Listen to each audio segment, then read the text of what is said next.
공자. 높은 산을 우러러 보며 큰 길을 간다. 내 갈 곳은 어디인가? 가난했던 어린 시절. 공자는 노나라 창평에 있는 추라는 마을에서 태어났다.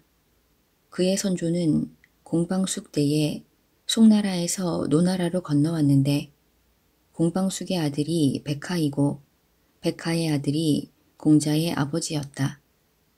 공자의 아버지는 공흘이며 자는 숙량이었다.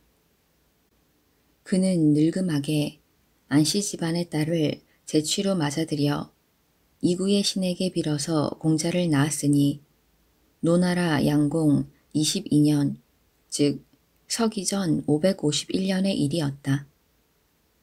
공자는 갓 태어났을 때부터 머리 꼭지가 움푹 패여 있고 그 둘레가 언덕처럼 올라와 있었으므로 언덕구 자를 써서 구라고 이름을 지었으며 어릴 때의 이름은 중리였다. 공자가 아주 어릴 때 부친이 사망하여 어머니는 노나라 서울 동쪽에 있는 방산에 남편의 묘소를 만들었다. 철이 들면서 공자는 부친의 무덤이 어디 있는지 알고 싶어 했으나 모친은 결코 가르쳐 주지 않았다. 공자에게 출생의 비밀을 알리고 싶지 않았기 때문이었다. 아버지의 묘수조차 모르고 자라던 공자는 그 사실이 가슴에 상처로 남아 소년 시절에는 제사 그릇을 늘어놓고 제사 지내는 신용을 하며 노는 것으로 위안을 삼게 되었다. 그 후 그의 모친이 사망하자 부친의 무덤을 모르는 공자는 부모님의 묘소를 만들어 드릴 수가 없었다. 그는 모친의 유해를 임시로 묻고 장례를 치르게 되었다. 얼마 후 부친의 장례 때 수레를 끈 사나이의 어머니가 부친의 무덤을 가르쳐 주어서 그제서야 모친의 유해를 부친의 무덤과 합장할 수 있었다. 그 후 공자의 대부 계씨가 마을의 유지들을 모아 잔치를 베푼 일이 있었다. 공자도 그 자리에 참석하게 되었는데 계씨의 가신인 양호가 공자의 얼굴을 보자 이렇게 말하는 것이 아닌가. 여기는 훌륭한 분들이 모이는 자리다. 너 같은 친구는 올 곳이 못 된다. 이에 공자는 힘없이 돌아설 수밖에 없었는데 이때 공자의 나이 17세였다. 공자는 어린 시절을 이렇게 가난과 멸시 속에서 지내야 했다. 그러나 어른이 된 뒤에도 특별히 사정이 좋아지지 않아 대부 계시에 창고지기로 지내고 있었는데 저울질과 관리를 공평하게 하여 그의 사람됨에 대하여 여러 사람들로부터 인정받게 되었다. 그 후 다른 사람의 목장에서 일하게 되었을 때에는 가축들이 잘 자라고 목장의 관리 또한 체계적으로 이루어져 많은 이익을 남겼다. 그에 대한 사람들의 신뢰는 더욱 커지게 되었다. 본래 학문의 뜻을 두고 있던 공자는 틈틈이 공부하며 자신의 앞날을 준비하였다. 고전을 외우고 좋은 스승이 있다는 소문을 들으면 천리길도 마다하지 않고 찾아가 배우기를 간청하였다. 그렇게 수년을 노력한 끝에 공자 자신도 훌륭한 스승이라는 소리를 듣게 되었다. 그에 따라 공자라는 이름도 노나라에서 차츰 그 명성을 쌓게 되었다. 노자와의 만남. 공자가 이름을 얻은 후 제자들을 가르치던 어느 날 공자의 제자인 남궁 경숙이 노나라 군주에게 말했다. 공 선생님과 함께 주나라로 공부하러 가게 해 주십시오. 노나라 군주는 이를 허가하고 쌍두마차 한 대와 시종 한 사람을 딸려 보냈다. 공자는 경숙과 함께 조나라에서 예에 대하여 배우게 되었다. 공자 일행은 노자를 방문하게 되었는데 방문이 끝나고 공자가 작별 인사를 하자 노자는 전송하러 나와 이렇게 말하는 것이었다. 사람을 보내는데 부자는 재물로써 하고 인자는 말로써 한다고 하오. 나는 부자도 아니고 인자로 자처할 생각도 없지만 한마디 충고를 할까 하오. 총명하고 통찰력이 깊으면서도 죽음의 위험에 직면하게 되는 사람이 있는데 그것은 남을 너무 지나치게 비판하기 때문이요. 또한 말을 잘하고 박식하면서도 그 몸을 위태롭게 처신하는 사람이 있는데 그것은 남의 약점을 쉽게 폭로하기 때문이요. 효자는 자기 몸을 자기 것으로 여기지 않고 충신은 자기 몸을 자기 것으로 여기지 않는 법이요. 공자가 노나라로 돌아온 뒤 공자의 제자가 되려는 사람이 차츰 늘어나게 되었다. 당시 노나라는 약소국으로서 초나라와 친하게 지내면 파란색 진나라가 화를 내고 진나라에 붙으면 초나라가 침공했으며 제나라를 소홀히 하면 제나라가 쳐들어오는 형편이었다. 그 무렵 제나라 경공이 노나라를 방문하게 되었는데 공자라는 훌륭한 스승이 있다는 말을 듣고 공자를 찾아와 다음과 같이 물었다. 옛날 분홍색 진나라 목공이 나라도 작고 변두리 국가였지만 전국의 패자가 될 수 있었던 이유는 무엇이오? 이에 공자가 대답했다. 진나라는 비록 나라가 작아도 뜻이 웅대했고 변두리 국가지만 그 행동이 정당했습니다. 목공은 노예였던 백리해를 발탁하여 3일간 대화를 나눈 후 그의 현명함을 꿰뚫어 보고 그에게 정사를 맡겼습니다. 가히 목공은 천하의 왕자도 될 수 있을 정도입니다. 경공은 그의 말에 탐복하여 그 후로도 노나라의 현자로서 공자를 기억하게 되었다. 갈 곳이 없구나. 공자가 35세 때 노나라 소공은 사소한 일을 이유로 나라 안에서 가장 실력자인 개평씨를 처벌하려 했다. 당시 인기 있던 닭싸움으로 인해 개평자가 후소백에 대해 법도에 어긋난 처사를 했기 때문이다. 소공이 개평자를 체포하기 위해 군대를 출동시키자 개평자도 맹씨, 숙손씨와 손잡고 반격을 가하여 오히려 소공의 군대를 격파했다. 결국 소공은 제나라로 망명해야 했다. 노나라의 정치 질서는 이때부터 완전히 무너져 내리기 시작하였다. 이에 실망한 공자는 노나라를 떠나 제나라로 갔으며 그곳에서 대부 고소자의 가신으로 지내게 되었다. 그 무렵 제나라에서는 음악이 매우 발달하였다. 공자는 음악 담당 관리를 찾아가 가르침을 청하였다. 그 중에서도 순임금이 만든 소곡에 깊은 감명을 받아 3개월 동안이나 그야말로 침식을 잊고 배우게 되었다. 제나라 군주 경공이 그 소문을 듣고 공자를 불렀다.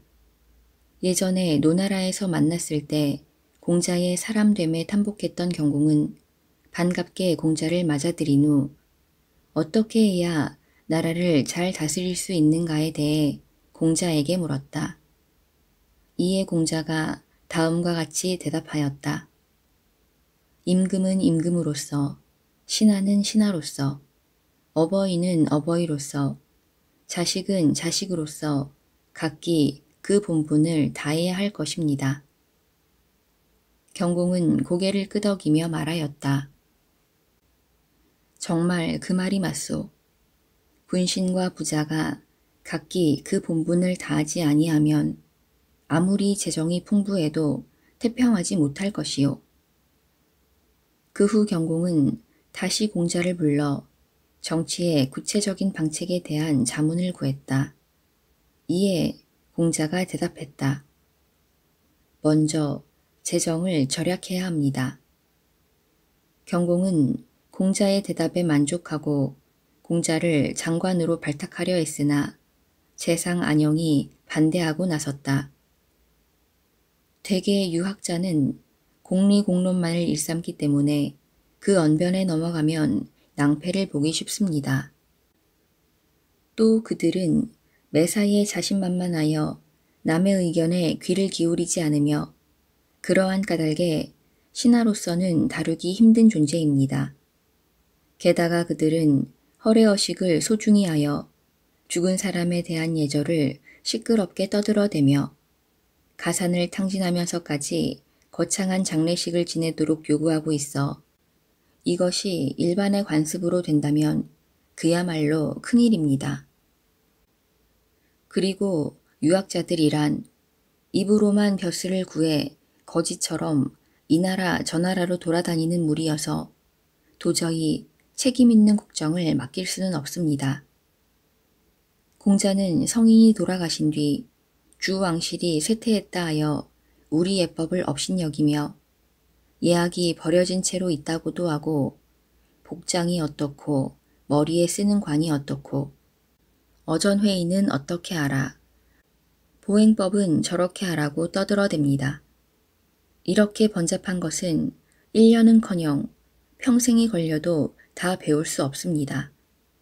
그러하오니 공자를 기용해서 국내의 풍속일신을 꾀한다는 것은 천만부당한 노릇이고 도리어 혼란만 초래할 뿐입니다. 경공은 할 수 없이 공자의 발탁을 포기하고 말았다. 그 일이 있고 난 후에도 공자에 대한 경공의 태도는 표면상 변하지 않았으나 두 번 다시 예에 관한 화제는 끄집어내지 않았다. 자신이 제나라에서 골치 아픈 존재가 되고 있음을 깨달은 공자는 며칠 후 하직을 고하려고 궐내로 들어갔다. 경공은 몹시 당황해하면서 말했다. 잠시만 기다려 주시오.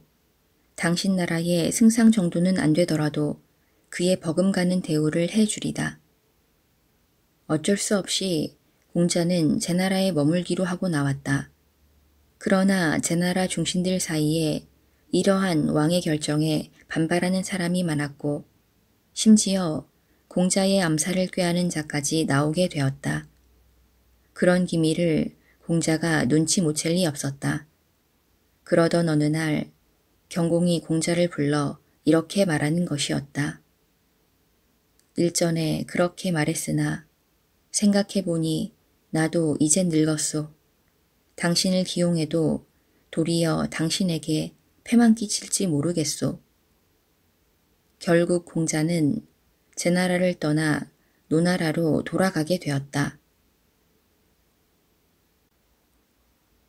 군자의 도로서 꾸짖다.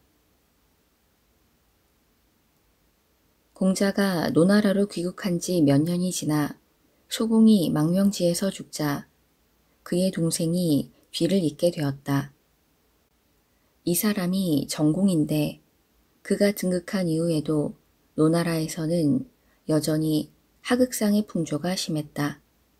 사회 혼란에도 불구하고 공자는 귀국 후 10년 동안 시, 서, 예, 악의 연구와 제자의 교육에 힘쓰면서 정치 쪽에서 능력을 발휘하고 싶다는 희망을 버리지 않고 있었다.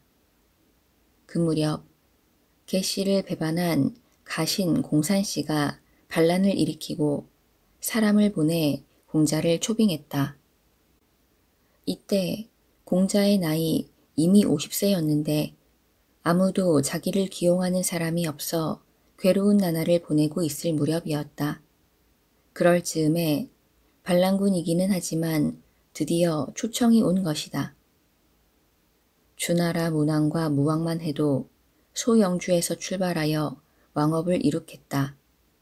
나도 이제 그곳에서 내 능력을 한번 시험해 볼까 한다. 제자들을 모아놓고 이렇게 말하면서 당장 떠나려는 공자를 제자 자로가 만류하고 나섰다. 그러자 공자가 말했다. 어쨌든지 나를 초빙하겠다는 것은 예사로운 일이 아니다. 나에게 정치를 맡겨준다면 주나라의 이상 정치를 재현해 보이겠다. 정말 단단한 것은 두드려도 부서지지 않으며 정말 깨끗하다면 칠해도 검어지지 않는 법이다.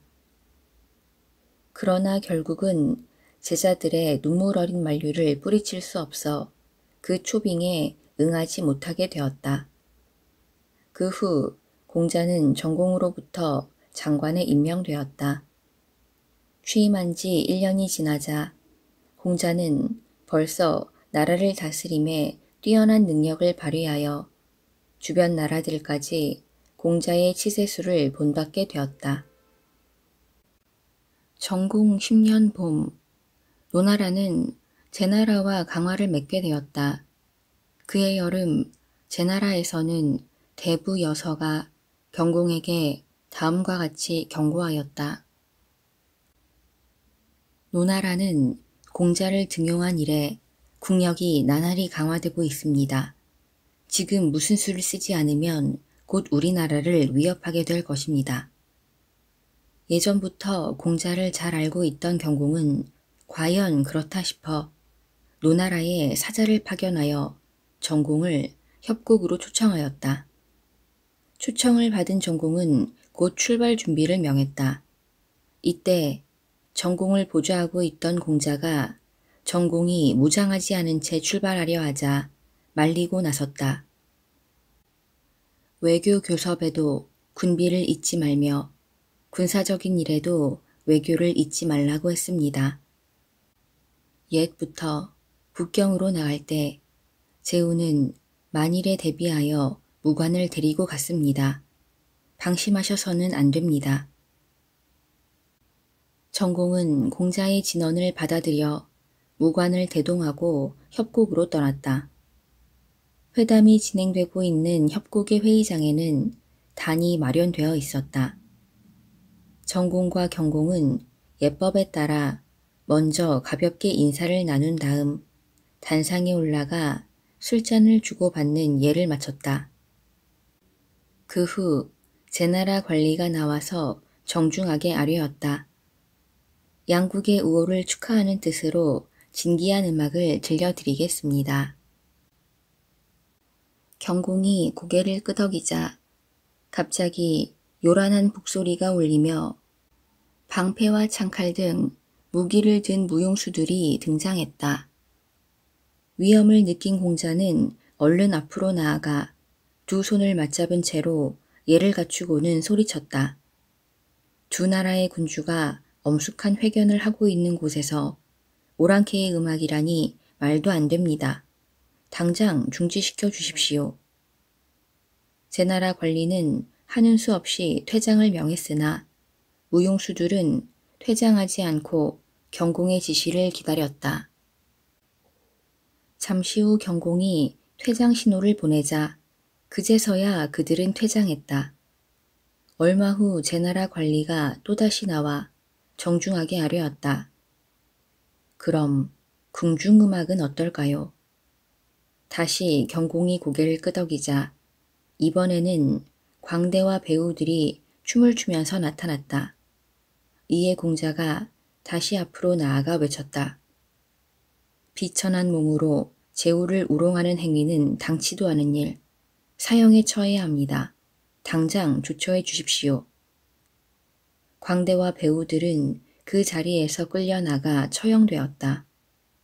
경공은 지혜와 예의 면에서 도저히 공자를 당할 수 없음을 깨닫게 되었다.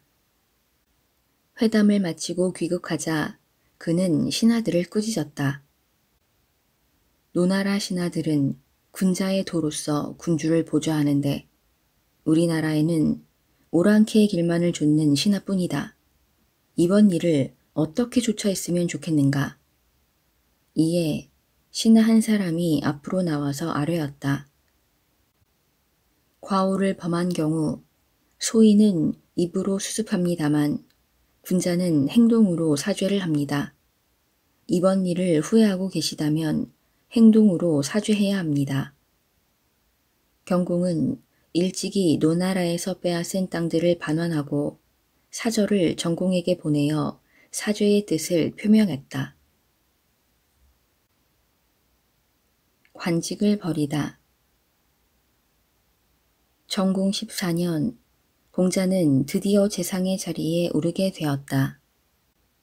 이에 공자는 무척 기뻐하였는데 제자 중 한 사람이 공자의 그런 표정을 보고 불만스러운 듯이 입을 열었다. 군자는 희로애락을 밖으로 나타내지 않는다고 하는데 선생님 같은 분께서 제자의 갑작스런 질문에 적이 당황한 공자는 이렇게 변명하고 나섰다. 그렇긴 하지만 윗자리에 앉아서 마음껏 수완을 발휘하고 아랫사람의 의견에도 충분히 귀를 기울인다는 것, 이것도 나쁘진 않을 것 같다. 공자는 우선 노나라의 정치를 혼란시킨 대부 소정묘를 처벌하고 적극적으로 정치개혁을 단행했다. 그 결과 3개월이 지나자 양과 돼지를 파는 사람들이 값을 속이지 않고 남녀가 길을 가도 따로 걸었으며 길에 떨어진 남의 물건에 손대는 사람이 없어졌다. 또 노나라를 방문하는 외국인은 일일이 관리에게 허가받지 않더라도 자유로이 출입할 수 있었다. 제나라 경공은 노나라의 내정이 안정되어 간다는 소문을 전해 듣자 불안감에 사로잡히게 되었다. 그는 대신들을 모두 불러놓고 이야기하였다. 이대로 공자가 정치를 담당한다면 노나라는 언젠가 천하의 패자가 될 것이며 그렇게 된다면 이웃인 우리 제나라에는 큰 위협이 될 것이다. 차라리 지금 땅을 분할해서 노나라에 양도하고 협력하는 편이 나을 것이다. 그러자 대부 여서가 나서서 진언하였다. 땅을 양도해 주기 전에 노나라를 정치적으로 교란하여 보는 것이 어떨까요? 땅을 양도하는 것은 그 후에 해도 늦지 않다고 생각합니다. 제나라는 미녀 80명을 선발하여 아름답게 입히고 가꾸게 한 다음 관능적인 가무를 배우게 했다.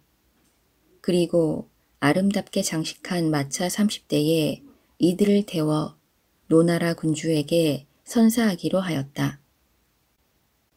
이 소문이 장안에 퍼지자 개환자가 가서 한번 보더니 날마다 몰래 구경하러 가는 것이었다. 이들에게 흠뻑 빠진 개환자는 며칠 후 정공을 남문으로 데리고 갔으며 마침내 두 사람은 하루 종일 여자들의 가무에 빠져 정사는 아랑곳하지 않게 되었다. 이에 자로가 공자에게 말했다. 이제 노나라를 떠날 때가 된 듯합니다. 그러자 공자가 말하였다. 얼마 후면 하늘에 제사를 모시는 날이 온다. 만일 그날 예식에 따라 대부들에게 제물이 보내진다면 아직 희망은 있다. 괜히 미리 서둘러서 거취를 결정하지 않아도 될 것이다. 개환자는 제나라로부터 미녀를 받아들이고 거기에 정신이 팔려 사흘 동안 완전히 정사를 방치했다. 그러면서도 제사를 지내는 날이 되어도 신하들에게 제물을 보내지 않았다. 마침내 공자도 노나라를 떠나기로 결심하고 길을 떠났다. 길을 떠난 지 하루가 지나 공자는 노나라 남쪽 국경에 가까운 둔이라는 마을에 숙박하게 되었는데 이때 태사 기라는 관리가 공자 일행을 쫓아왔다. 선생께서는 아무 죄도 지은 일이 없는데 어째서 노나라를 떠나려 하십니까? 이에 공자가 대답했다. 내가 노래로 대답하겠네. 군주가 여인의 말에 따르면 군자는 떠나고 여인을 가까이 하면 신하와 나라는 멸망에 이르네. 유유자적 마음을 비우고 여생을 지내리라. 이 노래가 제 나라에서 온 미녀들에 빠져있는 대신들을 탓하는 것임을 안 기는 아무 말도 못하고 서울로 돌아오고 말았다. 기가 서울로 돌아오자 개환자가 물었다. 공자가 뭐라던가. 기는 사실 그대로 아뢰었다. 그러자 개환자는 깊은 한숨을 내쉬면서 탄식하였다. 무의들 때문에 선생에게 죄를 짓고 말았구나. 유랑길에 오른 공자. 엄연히 하늘의 뜻이 있는데 공자는 그 뒤 위나라로 가서 자로의 손위 처남인 안탁주의 집에 머무르고 있었다. 공자가 자기 나라에 머무르고 있다는 사실을 알게 된 위나라 영공은 공자를 등용하고자 했다. 곧 부름을 받고 궁에 들어온 공자에게 영공이 물었다. 노나라에서는 어느 정도의 녹을 받으셨소? 6만두입니다. 공자는 위나라에서도 6만두의 녹을 받게 되었다. 그러나 얼마 후 영공에게 공자를 위험인물이라고 모함하는 자가 나타나 영공의 심기가 매우 불편하게 되었다. 영공은 공손여가라는 사나이를 시켜 공자를 줄곧 감시하게 했다. 이 사실을 알게 된 공자는 신변의 위협을 느껴 결국 10개월 만에 위나라를 떠나게 되었다. 공자 일행은 진나라에 가기로 결정하고 도중에 송나라의 광지방에 이르게 되었는데 그때 공자의 말을 끌던 마부가 채찍으로 성벽을 가리키며 말했다. 제가 전에 왔을 때는 저기 무너진 곳으로 들어갔습니다. 이 말을 얼핏 듣게 된 주민 하나가 이건 분명히 노나라 개시에 가신 양호가 또 온 것이라고 착각을 했다. 양호는 전에 광지방에서 커다란 소란을 벌인 일이 있었는데 공교롭게도 공자가 양호와 닮았기 때문이었다. 공자 일행은 사람들에게 포위당해 구금되고 말았다. 구금된 지 닷새째에 이르러 공자 일행으로부터 떨어져 사라졌던 애 제자 안회가 겨우 도착했다. 안회의 얼굴을 보자 공자는 크게 기뻐했다. 오, 무사했구나. 무척 걱정했다. 이에 안회는 눈물을 글썽이며 대답했다. 어떻게 선생님보다 제가 먼저 죽을 수 있겠습니까? 당시 육아에서는 윗사람보다 아랫사람이 먼저 세상을 뜨는 것이 가장 불손한 행동으로 여겨지고 있었다. 그렇지만 몇 날이 지나도 구금이 풀릴 기미가 보이지 않자 제자들은 동요하기 시작했다.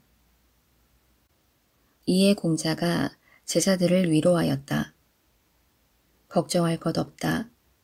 주나라 문왕은 이미 없으나 나는 그 길을 계승하고 있다.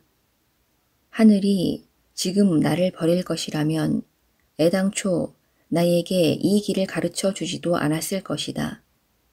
엄연히 하늘의 뜻이 있는데 광지방 사람들이 나를 어쩌겠는가. 그 후 공자는 제자 한 사람을 위나라 대신에 가신으로 보내 겨우 풀려날 수 있었다. 이 일이 있고 난 다음 위나라의 포지방에 잠시 머물러 있다가 1개월여 후에 위나라 서울로 다시 돌아와 대부인 거배곡의 집에 몸을 의탁하게 되었다.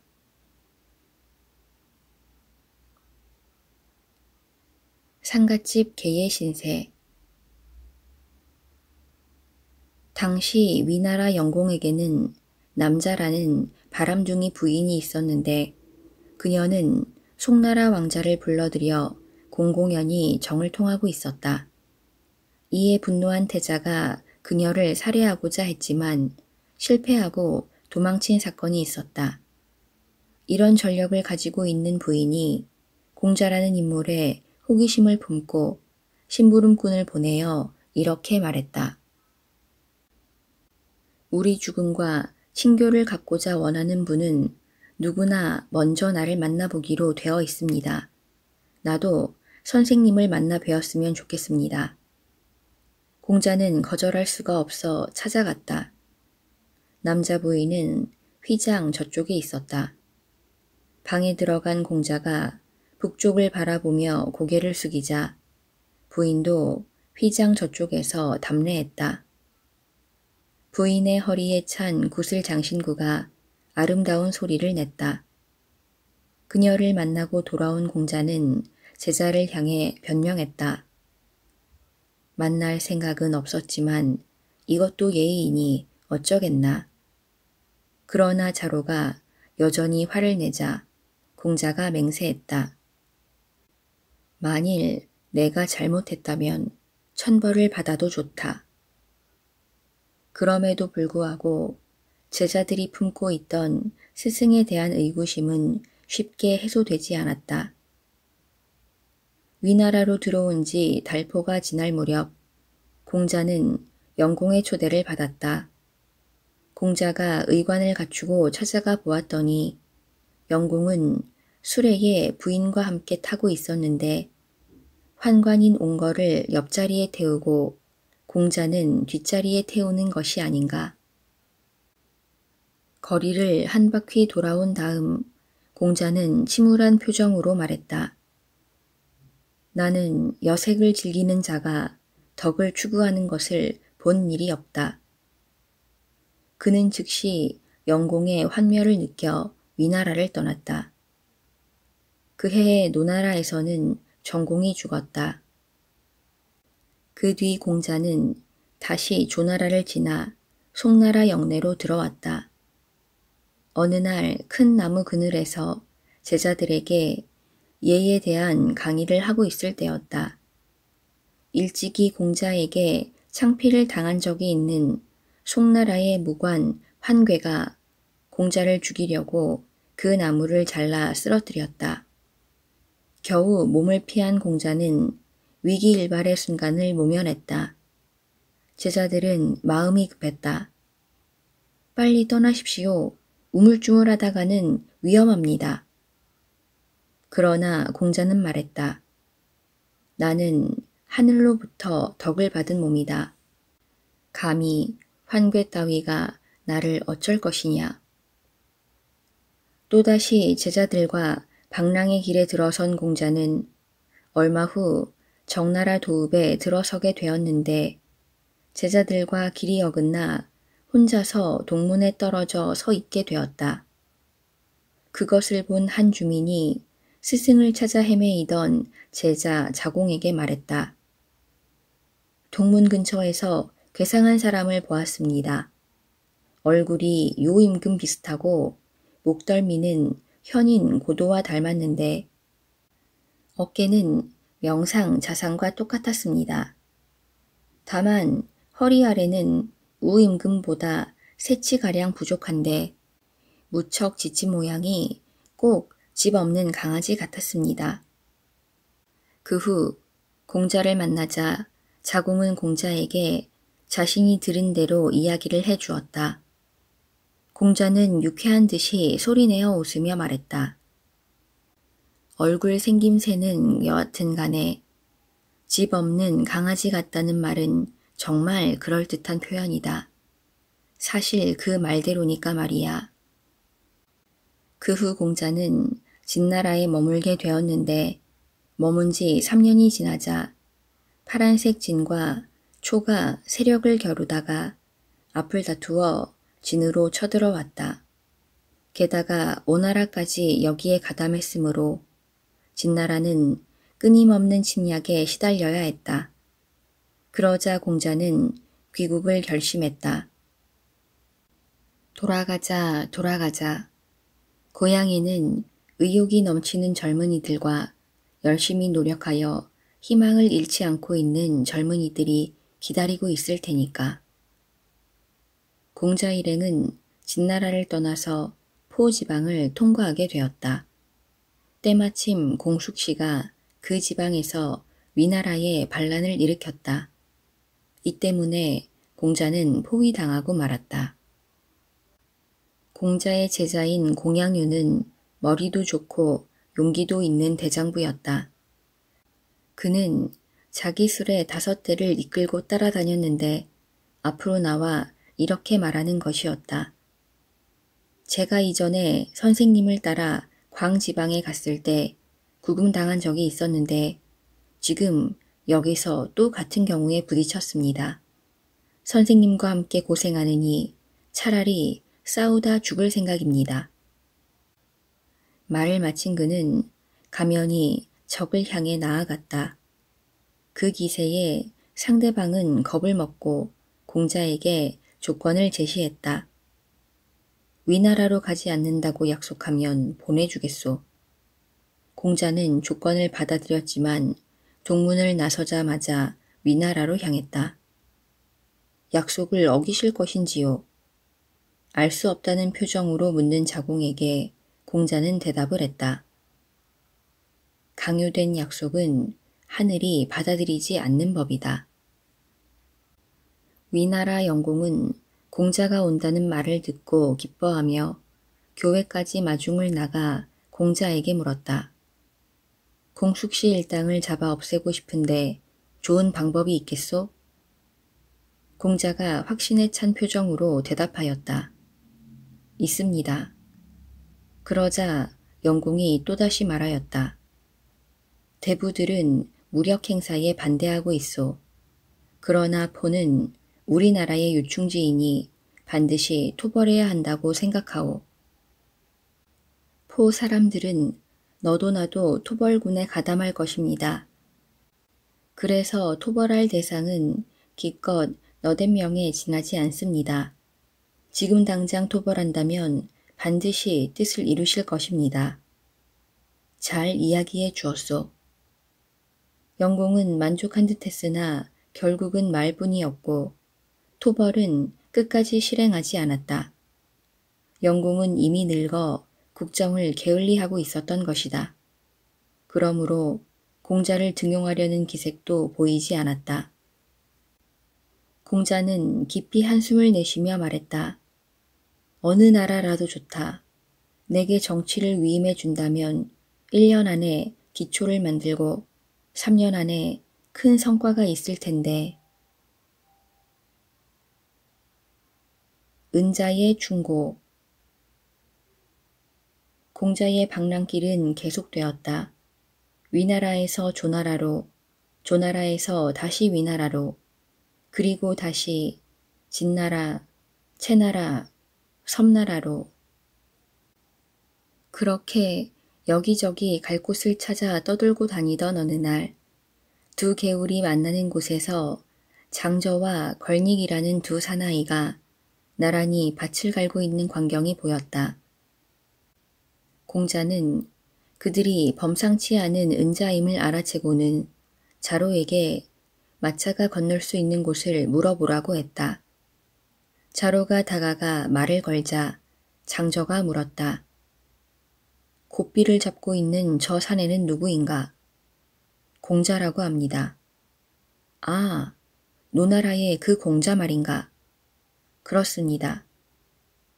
공자라면 남에게 묻지 않아도 알 텐데 뭘 그러나. 그때 걸닉이 말 참견을 하고 나섰다. 그런데 당신은 누군가? 자로라고 합니다. 공자의 제자란 말인가? 그렇습니다. 천하의 이치란 이 개울의 흐름과 같은 것이네. 이 도도한 개울의 흐름을 사람의 힘으로 바꿀 수가 있겠는가?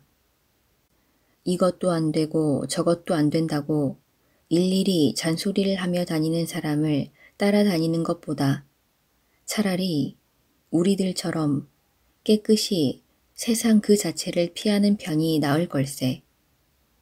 이렇게 말하면서 두 사람은 일손을 멈추려 하지도 않았다. 자로는 하는 수 없이 공자가 있는 곳으로 돌아와 두 사람의 말을 전했다. 공자는 눈을 감고 조용히 말했다. 그렇다고 해서 인간으로 태어난 이상 새나 짐승처럼 살 수도 없지 않은가. 천하에 도가 있다면 나도 그것을 바꾸려 들지 않을 것이다. 어느 날 인간은 자로가 공자 일행으로부터 헤어져 찾아 헤매고 있을 때 길가에서 호미질을 하고 있는 한 노인을 만나게 되었다. 자로가 다가가서 그 노인에게 물었다. 우리 선생님을 못 보셨나요? 선생이라고? 땀 흘려 일하지도 않고 오곡도 구별하지 못하는 인간이 선생이란 말인가? 이렇게 말한 노인은 뒤도 돌아보지 않고 호미로 풀을 뽑기 시작했다. 그 후 자로가 공자를 만나 이 이야기를 하자 공자는 그분은 훌륭한 은자임에 분명하다 하고 안타까워했다. 자로는 즉시 노인이 호미질을 하고 있던 곳으로 달려갔으나 그의 모습은 이미 보이지 않았다. 광야를 헤매이는 까닭은 공자가 채나라로 옮긴 지 3년 후 오나라가 진나라를 공격했다. 이에 초나라가 진나라를 돕고자 성보에 군대를 보냈다. 초왕은 공자가 국경지대에 머물러 있음을 알고 사자를 파견해서 자기 나라로 초빙했다. 공자 일행은 바로 출발 준비를 하였다. 이 소식을 듣고 당황한 것은 진나라와 채나라의 대부들이었다. 공자는 현인이다. 그의 제후에 대한 비판은 하나하나 틀림이 없는데 이 고장에 오랫동안 머물고 있었으니 우리의 내정에도 밝을 것이다. 게다가 초나라는 말할 것도 없이 대국이다. 초나라가 공자를 등용한다면 우리 진나라나 채나라에서는 불길한 사태가 벌어질지도 모르는 일이다. 당장 추격자가 파견되었고 초나라로 향하던 공자 일행은 도중에 들판에서 포위되고 말았다. 일행은 꼼짝 못하게 되고 식량도 떨어져 굶주림과 피로 때문에 일어날 기력조차 잃고 있었다. 그럼에도 불구하고 공자만은 조금도 동요하는 빛을 보이지 않았다. 그는 평소와 다름없이 제자들을 가르치고 검은고를 타며 노래를 부르고 있었다. 분통이 터진 자로가 공자에게 대들었다. 군자도 궁할 때가 있나요? 물론 군자도 궁할 때가 있다. 그러나 소인처럼 당황하는 빛은 보이지 않는 법이다. 그러나 자로뿐만 아니라 또 다른 제자 자공에게도 분명히 분노의 빛이 나타나 있었다. 이것을 보고 공자는 말했다. 너는 내가 뭐든지 다 알고 있는 인간이라고 생각하느냐? 물론입니다. 그렇지 않다는 말씀입니까? 그렇지 않다. 나는 다만 여러 사물의 일관된 원리만을 알고 있을 뿐이다. 그러나 시간의 흐름과 함께 제자들의 동요는 더할 뿐이었다. 이에 공자는 다시 한 사람 한 사람씩 불러 이야기하기로 했다. 가장 먼저 자로가 불려갔다. 시경에 코뿔소도 아니고 호랑이도 아닌데 나는 광야를 헤매인다 라는 말이 있는데 우리가 지금 처해 있는 상태가 이와 같다. 우리의 길이 잘못되었기 때문일까? 자로가 대답했다. 우리들이 사람들의 신뢰를 받지 못하는 것은 우리들이 인자로서 아직 불충분하기 때문이며 우리들의 길이 사람들에게 받아들여지지 않는 것은 우리들이 지자로서 아직 불충분하기 때문이라고 생각합니다. 그러자 공자가 말하였다. 아니다. 그것은 잘못이다. 인자가 반드시 신뢰를 받는다면 어째서 백이 숙제에 비극이 일어날 수 있는가? 또 지자의 길이 반드시 행하여진다면 어째서 왕자 비간의 불행이 있겠는가? 공자는 다음에 자공을 불러서 똑같은 질문을 하였다. 시경에 코뿔소도 아니고 호랑이도 아닌데 나는 광야를 헤매인다라는 말이 있는데 우리가 지금 처해 있는 상태가 이와 같다. 우리의 길이 잘못되었기 때문일까? 이에 자공이 대답했다. 선생님의 돈은 너무나 높고 멉니다. 그렇기 때문에 천하는 선생님을 받아들이지 못하고 있는 것입니다. 세상 사람들이 받아들이기 쉽도록 조금만 낮추시면 어떨까요? 이에 공자가 답하였다. 훌륭한 농부는 농작물을 잘 심지만 반드시 좋은 수확을 거둔다고 할 수 없으며 훌륭한 장인은 명기를 만들지만 모든 사람의 기호에 맞출 수는 없다. 이와 마찬가지로 군자는 충분히 길을 닦고 천하를 다스릴 규범을 알지만 반드시 천하가 그를 받아들인다고는 말할 수 없는 것이다. 그런데 너는 충분히 길을 닦지도 않고 천하에 받아들여질 것만을 생각하고 있다. 뜻이 너무나 작지 않은가? 이번에는 안회에게 같은 질문을 되풀이했다. 안회는 이렇게 대답했다. 선생님의 돈은 너무나 높고 멉니다. 그렇기 때문에 천하는 선생님을 받아들이지 못하고 있는 것입니다. 그러나 선생님은 계속 밀고 나가셔야 합니다. 받아들여지느냐 않느냐는 문제가 아닙니다.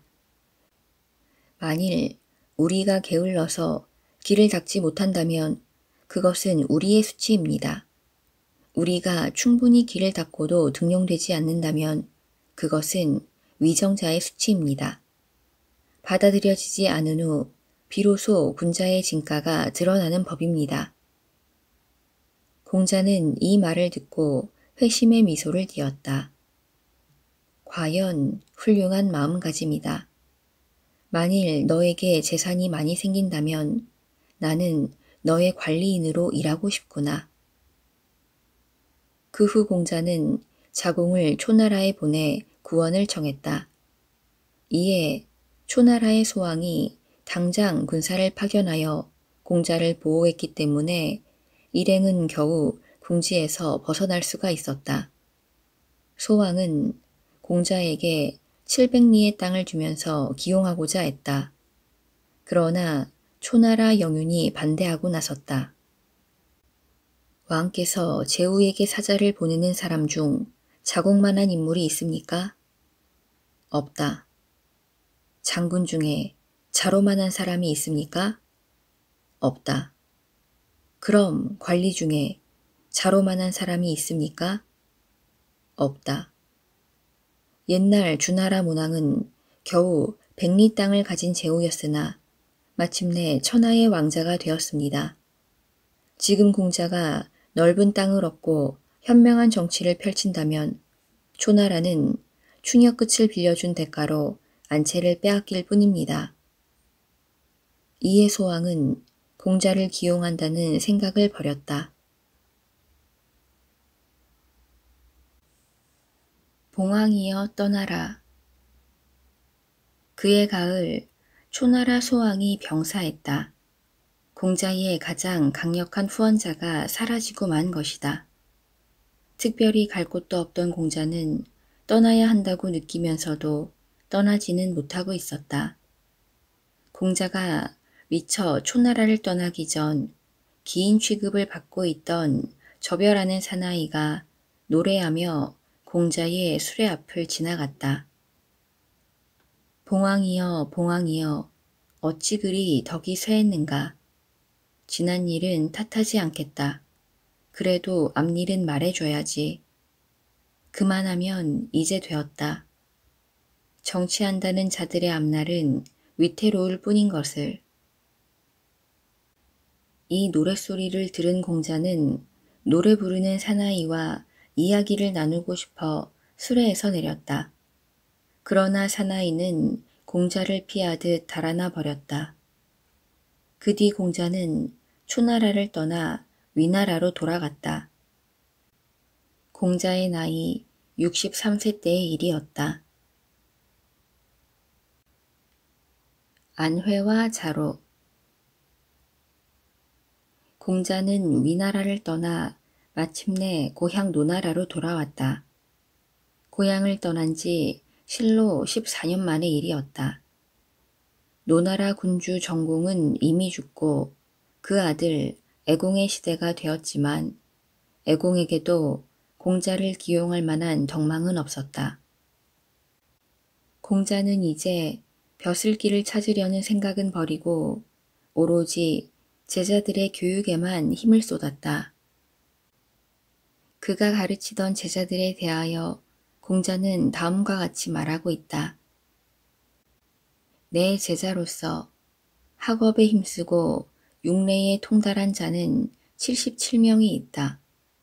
이들은 모두 뛰어난 재능의 소유자들이지만 그 중에서도 도덕의 실천에서는 안회, 민자건, 연배구, 증궁의 사명이, 정치적 수완에서는 염유와 자로가, 변설에서는 재하와 자공이, 학문에서는 자유와 자하가 뛰어났다. 그러나 그들 또한 제각기 결점이 있어서 자장은 혼자 잘난 체하고 증삼은 둔하며 자고는 어리숙하고 자로는 덜렁거리는 점이 있다.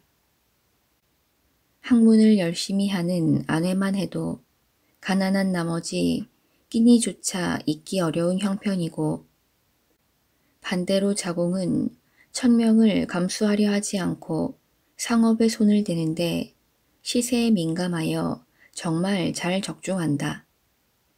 한편 제자들 중에서 스승의 정신적 지주가 되었던 이는 수재로 유명한 안회와 덜렁이인 자로였다. 단사표음. 아내는 노나라 출신으로 공자보다 30세 손 아래였다. 안회가 인의 실천에 관한 가르침을 받고자 했을 때 공자는 이렇게 대답했다.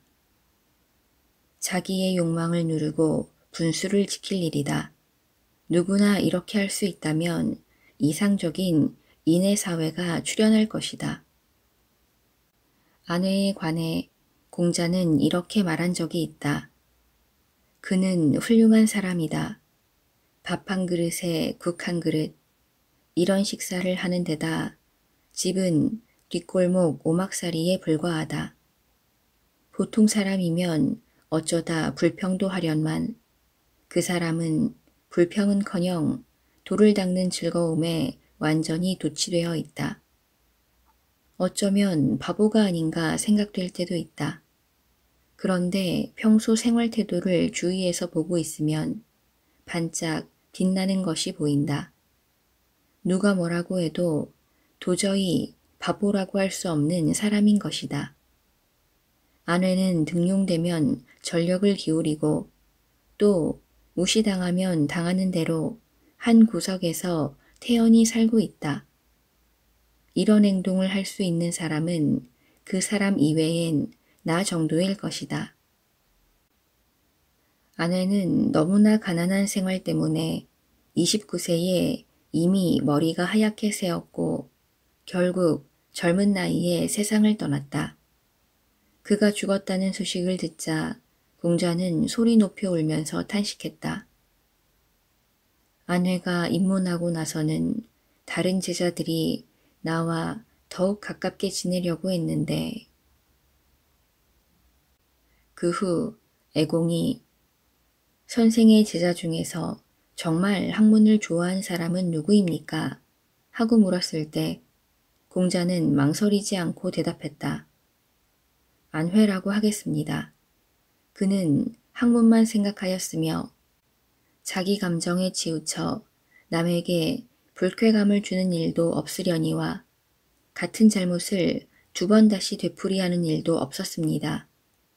불행히도 일찍 생을 마쳤습니다만 그 후 그만한 인물은 나타나지 않았습니다. 과단성 있는 용기의 소유자. 자로는 성질이 거칠고 강직했는데 원래 완력을 휘두르기 좋아하였다. 자로가 공자 문화에 들어오기 전에 그는 시장에 왈패 노릇을 하고 있었다. 언젠가는 자로가 수탉을 어깨에 얹고 수퇴지를 옆구리에 낀 채 공자가 있는 대로 사납게 뛰어든 일이 있었다.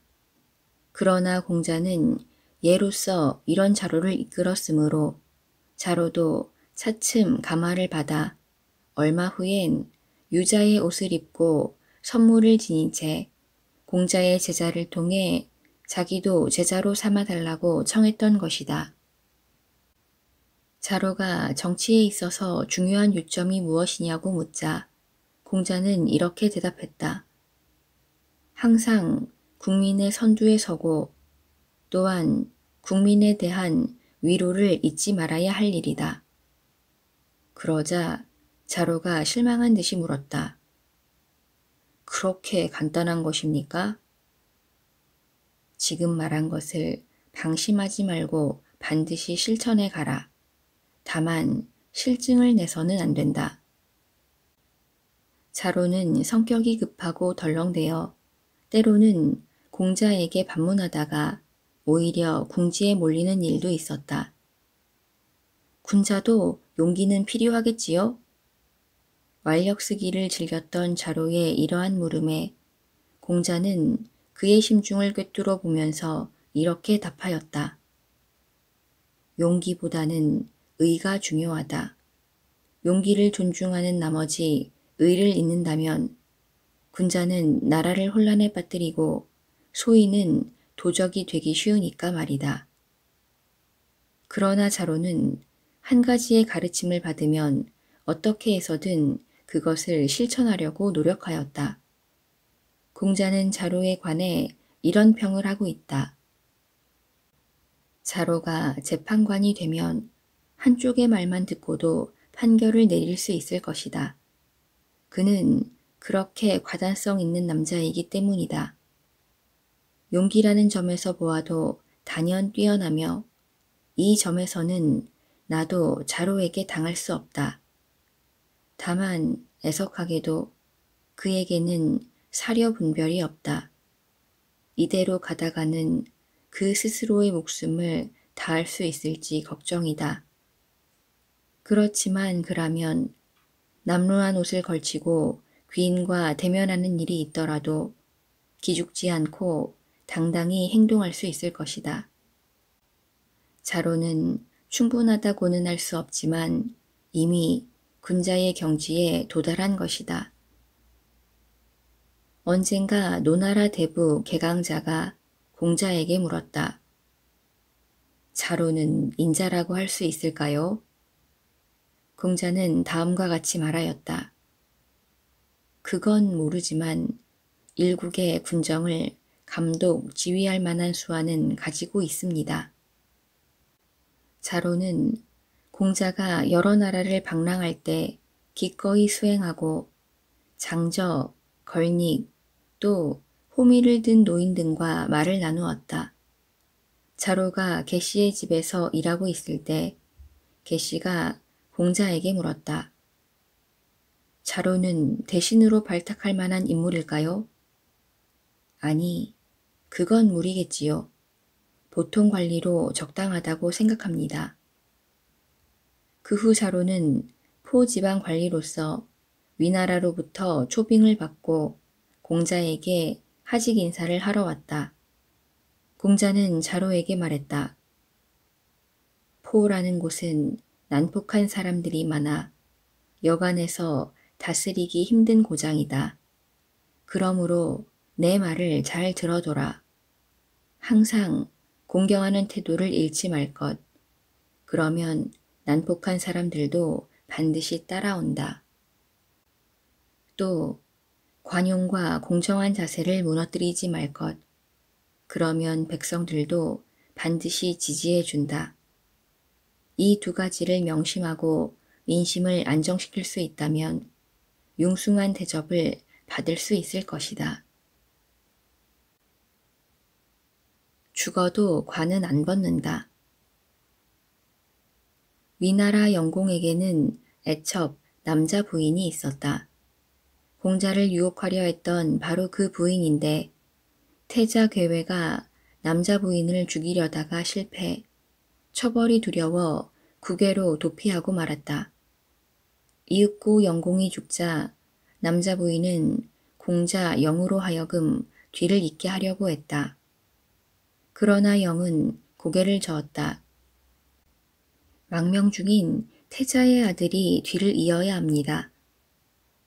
이렇게 해서 퇴자 괴회의 아들이 새로운 위나라 왕으로 옹립되었으니 이 사람이 바로 출공이다. 출공이 즉위한 지 12년, 아들이 왕의 자리에 즉위하였는데도 부친 괴회는 국외에 망명 중이어서 고국으로 돌아오지 못하고 있었다. 그는 위나라 대부 공회를 이용하여 위나라 왕위를 빼앗으려는 계책을 꾸미고 있었다. 그 무렵 자로는 대부 공회 아래에서 관리로 일하고 있었다. 괴회는 책략을 꾸민 후 공회의 집에 잠입해서 공회를 협박, 그 일당을 이끌고 출공을 습격하였다. 당황한 출공은 노나라로 망명하였으며 반란은 성공하여 괴회가 위나라 왕에 즉위하게 되었다. 한편 반란이 일어났다는 급보를 접한 자로는 급히 위나라 서울로 달려왔다. 성문 가까이 왔을 때 마침 성 안에서 나오던 자고를 만났는데 자고는 성 안으로 들어가려는 자로를 말렸다. 출공은 망명하시고 성문은 이미 닫혀 있어 돌아가는 것이 좋을 것이요. 일부러 사건에 휘말릴 필요는 없습니다.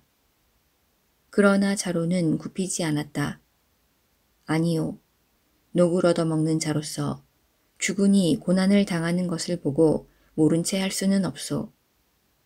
이에 자고는 단념하고 혼자 떠나갔다. 자로는 사자 뒤를 따라 성문 안으로 들어가 곧장 괴회가 있는 곳으로 갔다. 그때 괴회는 공회와 함께 망루 위에 있었다. 자로는 괴회를 향해 소리쳤다. 반역자 공회는 필요가 없으실 줄 압니다. 부디 제게 넘겨주십시오. 그를 처치하겠습니다. 괴회는 이 부탁을 거절했다. 그러자 자로는 망루에 불을 지르려고 했다. 놀란 것은 괴회였다. 곧 병사를 시켜 자로를 칼로 치라고 명령을 내렸다. 병사들은 달려들어 마침내 자로의 관을 베어버렸다. 그러나 자로는 보라, 군자는 죽어도 관을 벗지 않는다. 라고 외치며 관끈을 다시 맨 다음 숨졌다. 위나라에 반란이 일어났다는 소문이 들려오자 공자는 말했다. 아, 자로의 일이니 분명. 그 후 과연 자로의 죽음이 전해졌다. 그때 공자는 쓸쓸한 마음으로 수레했다. 그가 나의 제자가 된 후 나에 대한 세상의 비난을 통 들을 수가 없었는데. 한편 자로의 시체는 본보기로 소금에 절여 자반으로 만들어졌는데 이때부터 공자는 집안의 자반을 모두 없앴을 뿐 아니라 이후에도 자반 음식을 결코 입에 대지 않았다. 오직 하늘만이 안다. 어느 날 자로가 공자에게 물었다. 위나라에서 선생님께 정사를 맡긴다면 무엇부터 하실 예정이십니까? 이에 공자는 단호하게 대답하였다. 명을 바르게 해야 하지 않을까? 옳은 말씀입니다. 그러나 너무 추상적인 말씀입니다. 무엇 때문에 그것을 그토록 중시하십니까? 무식하구나, 자로야. 명이 바르지 않으면 말이 좋지 못하고 말이 좋지 못하면 일이 이루어지지 않는 법이다. 일이 이루어지지 않으면 예악이 일어나지 않으며 예악이 일어나지 않으면 형벌이 맞지 않는다. 형벌이 맞지 않으면 백성들이 어찌할 바를 모른다. 그러니 군자의 행동은 반드시 명에 부합되어야 하고 그 말은 반드시 행하여야 한다. 군자는 말함에 있어서 구차함이 없어야 한다. 그 말에 자로는 깊이 깨닫게 되었다. 다음 해 염유라는 사람이 장군이 되어 제나라와 싸워 이겼다. 이에 개강자가 그에게 물었다. 그대는 군사에 관한 것을 배웠는가? 아니면 본래 그 방면에 재주가 있는가? 공자에게서 배웠습니다. 개강자는 놀란 표정으로 반문하였다. 공자는 어떤 사람인가? 그분은 명분에 맞는 행동을 하려 합니다. 그리고 그 가르침을 백성에게 전할 수 있다면 귀신의 볼모가 되어도 유감이 없는 사람입니다. 제가 명분이 없는 길로 나아가 비록 큰 부귀를 얻는다 해도 공자께서는 장하다고 여기지 않을 것입니다. 그를 부르고 싶은데 가능하겠는가? 부르시고자 한다면 소인들이 그를 방해하지 않도록 해야 합니다. 개강자는 패물을 보내어 그를 초청하였고 공자는 노나라로 돌아왔다. 노나라를 떠난 지 실로 14년 만의 일이었다. 노나라로 들어온 공자가 애공을 접견하자 애공은 정치에 관해 공자에게 물었다. 올바른 정치의 근본은 무엇이라고 생각하는가? 정치의 근본은 대신을 잘 뽑는 데 있습니다. 애공은 고개를 끄덕이며 과연 명성에 어긋나지 않는 사람이라고 탄복하였다. 그러나 개강자가 정치에 관한 질문을 하였을 때는 부정한 사람 대신 정직한 사람을 쓰면 부정한 사람이 정직해집니다. 라고 대답하였다. 또 개강자가 도적대의 창궐을 근심하자 공자는 진실로 당신부터 도적질을 하지 않으면 백성들은 상을 주어도 훔치는 일이 없을 것이다. 라고 충고하였다. 공자의 시대에는 주왕실이 쇠미하여 예악이 폐절된 지 오래였다. 그래서 공자는 3대의 예를 추적하였으며 서경을 편찬하여 위로는 요순시대로부터 아래로는 진나라 목공시대까지 역사를 순서대로 정리하였다. 또 공자는 하나라 은나라의 문화적인 차이를 보고 말했다. 미래는 100세대 후의 일이라도 알 수가 있다. 세련된 문화와 질박한 문화가 한 번씩 번갈아가며 나타나기 때문이다. 주나라는 하, 은, 이대를 귀감으로 삼았으니 그 세련된 문화가 찬란하구나. 나는 주나라의 모범을 따르겠다. 이리하여 서경과 얘기가 공자에 의해서 편찬되었다. 공자는 말년에 주역을 좋아하였으며 그 책을 너무 읽어 책을 묶은 가죽끈이 3번이나 끊어질 정도였다. 그는 나에게 몇 년의 삶이 더 허락된다면 주역에 대해서 헌하게 될 텐데 라며 아쉬워하였다.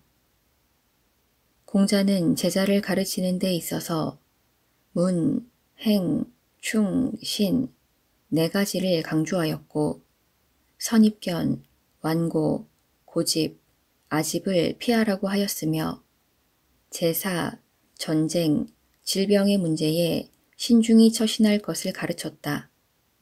하지만 그는 이익과 운명 및 인의에 대해서는 거의 언급하지 않았으며 분발하지 않는 사람은 깨우쳐 주려 하지 않았고 문제의 일면은 지적해 주었으나 나머지 측면을 스스로 깨우치지 못하면 다시 되풀이하지 않았다. 그는 마을에서는 공손하여 누구에게나 말을 잘 하였으나 근신함을 잃지는 않았다.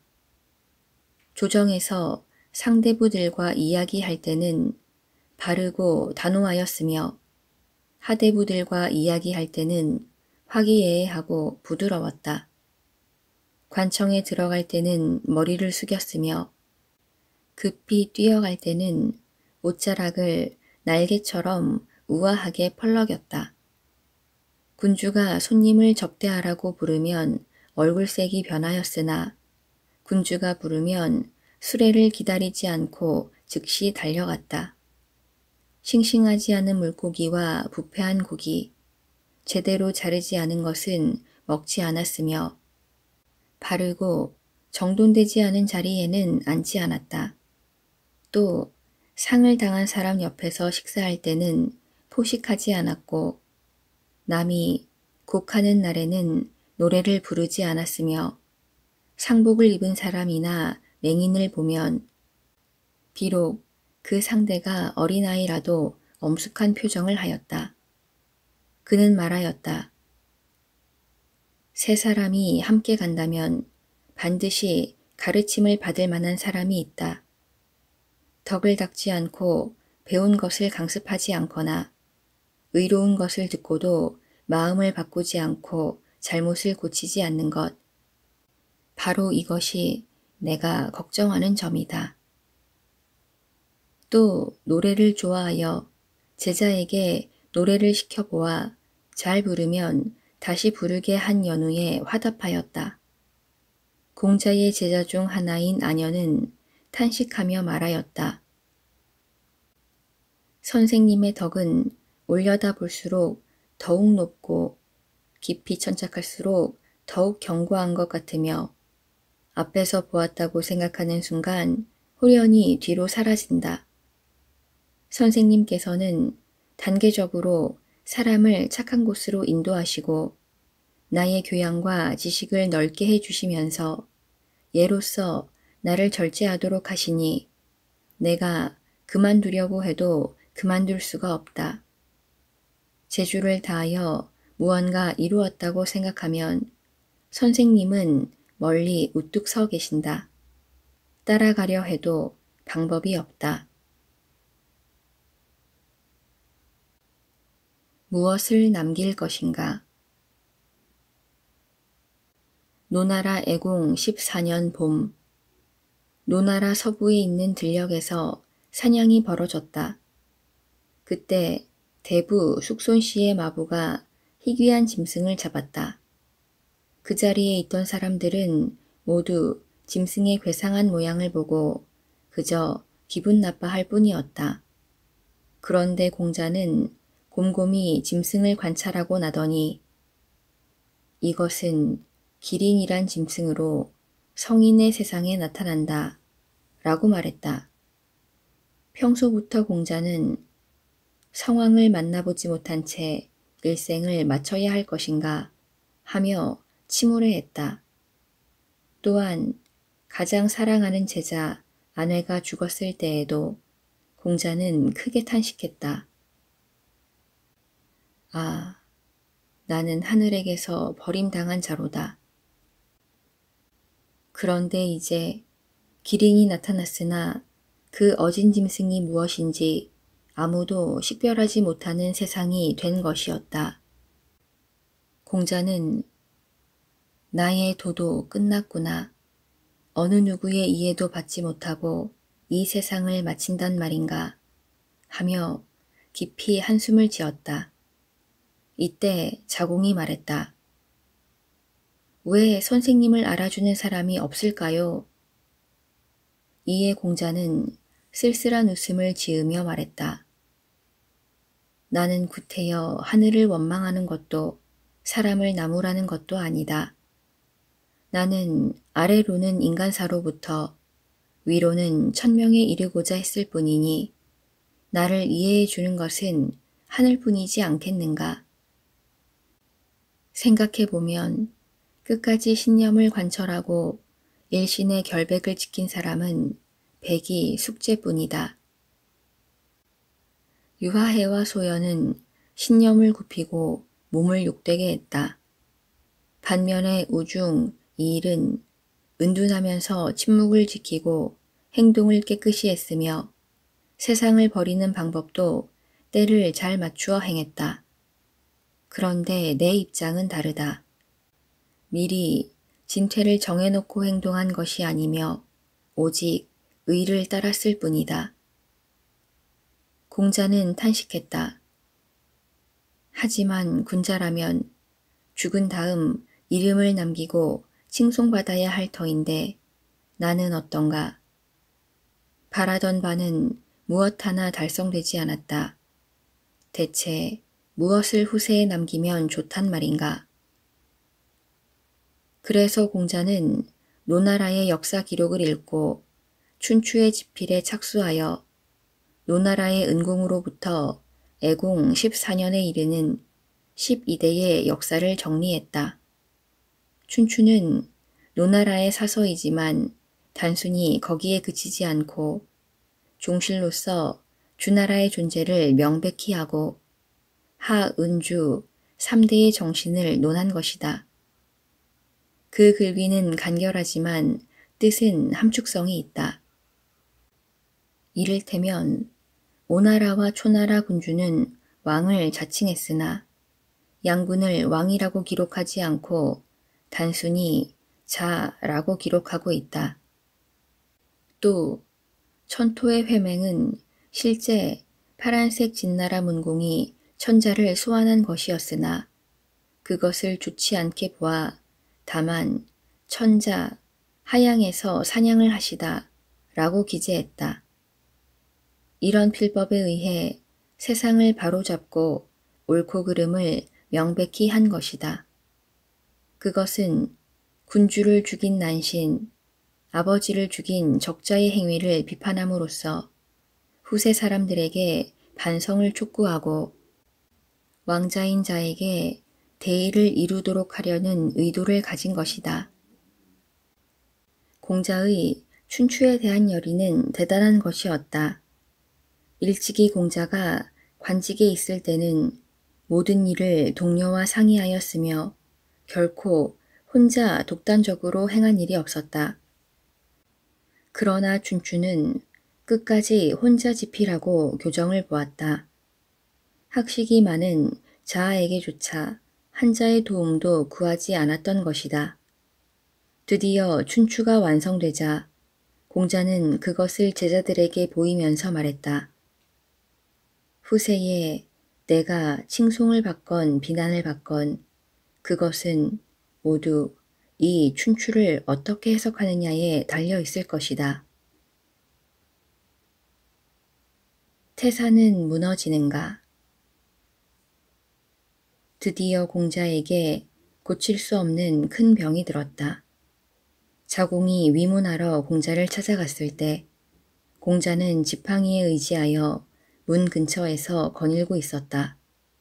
공자는 자공을 보자 너무 늦게 오는구나 라고 하면서 깊은 한숨을 내쉬었다. 그러더니 어두운 낯빛으로 태산은 무너지는가, 기둥은 부러지는가, 철학자는 시드는가 라고 노래했다. 노래하는 동안 노학자의 얼굴에는 눈물이 주르르 흘러내렸다. 천하의 도가 상실된 지 이미 오래고 나를 따라오는 자도 없다. 나는 어젯밤 안방 기둥 사이에 앉아 재물을 받고 있는 꿈을 꾸었다.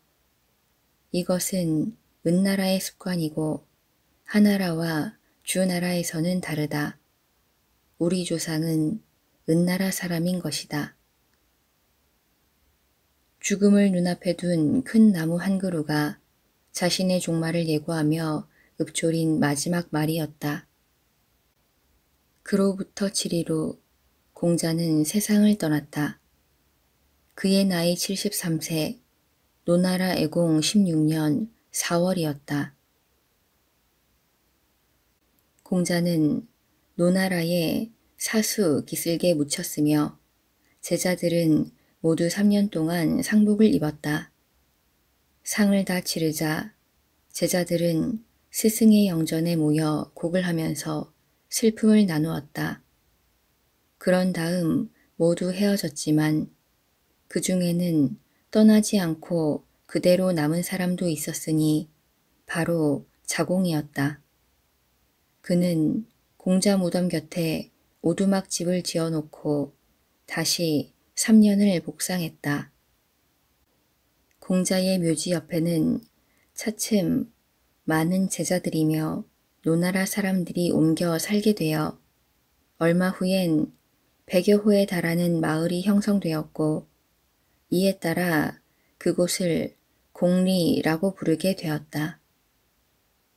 태사공은 말한다. 시경에 높은 산을 우러러보며 큰 길을 간다 라는 말이 있다. 내 비록 그 경지에 이르지는 못할지라도 마음은 그를 동경하고 있다. 나는 공자의 저서를 읽으며 그 아픔을 상상해 보았다. 노나라에 가서 그의 사당, 수레, 의복, 얘기를 접해보았고 유생들이 그의 옛집에서 예를 배우고 있음을 보았다. 그로부터 그를 흠모하는 마음이 우러나 발길을 떼지 못했다. 천하의 군주나 현인들은 살아서 영화를 누릴지라도 죽으면 그로써 끝이었다. 그러나 살아서 거친 옷으로 지냈던 공자는 10여 대가 지난 지금까지 그 덕이 전하고 학자들 또한 학문의 근본으로 받들고 있다. 위로는 천하로부터 육례를 논하는 모든 사람들이 그의 말씀을 표준으로 삼으니 그야말로 최고의 성인이라 아니할 수 없다.